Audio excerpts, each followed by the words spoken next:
He wasn't merely a con man.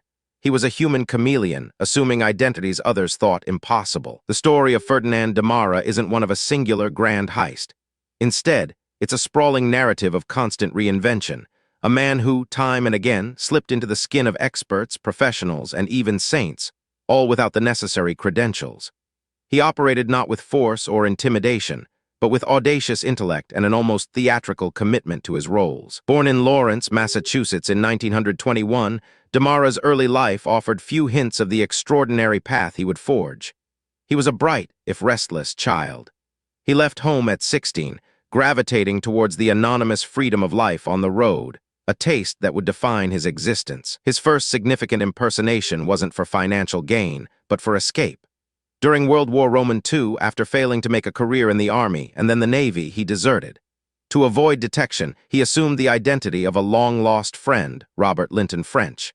This act, born of desperation, unlocked a profound realization within him. Demara discovered he possessed an uncanny ability to quickly absorb and convincingly mimic the mannerisms, jargon, and confidence of any profession. He wasn't just faking it. He was becoming the role, often performing with remarkable competence, a trait that both aided his cons and, paradoxically, often led to his unmasking. His list of assumed identities reads like a roll call of diverse professions.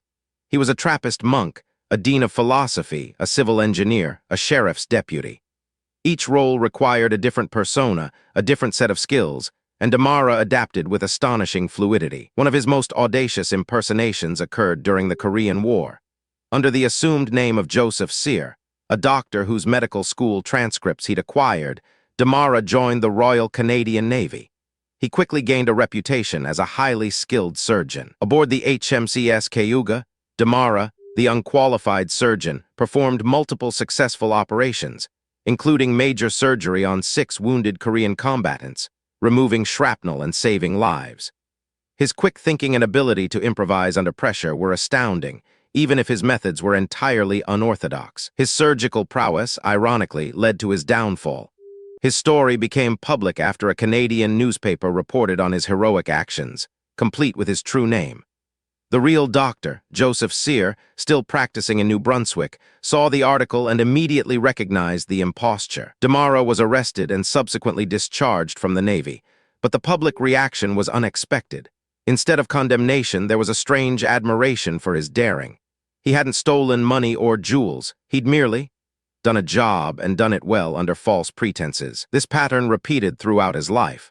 After his naval exploits, Demara continued his charade.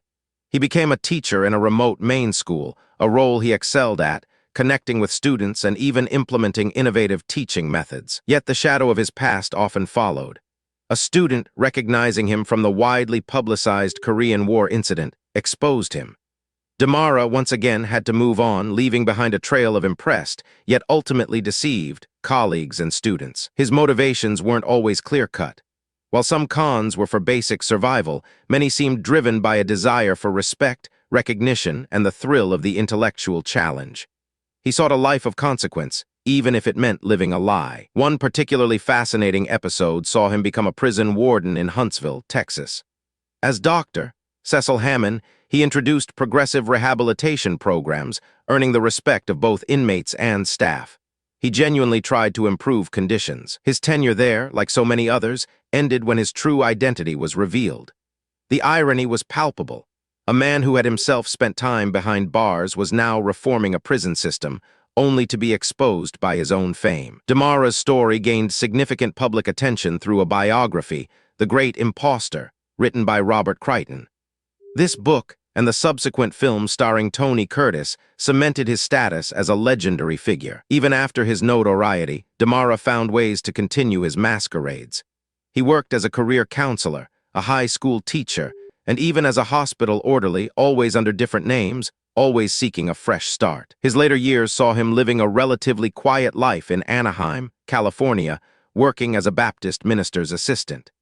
He embraced this role with the same dedication he applied to all his others, assisting with sermons and counseling parishioners. Ferdinand Demara's life raises profound questions about identity, competence, and the nature of expertise. Was he a criminal, a genius, or merely a man desperately seeking acceptance and purpose. His cons were rarely about material gain.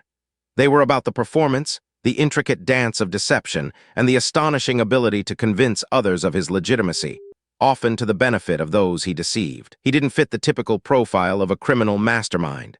There were no elaborate vaults, no intricate plans to siphon millions. His weapon was his mind, his confidence, and a seemingly limitless capacity for learning and adaptation. Demara passed away in 1982, leaving behind a legacy that continues to intrigue. He was a man who lived many lives, not sequentially, but often simultaneously in the collective memory of those he touched. His story isn't just a tale of cons. It's a testament to the power of perception, the human desire to believe, and the extraordinary lengths one individual went to define his own existence, one assumed identity at a time. Next, we unravel the intricate web of deception spun by the balloon bandit and his aerial escape.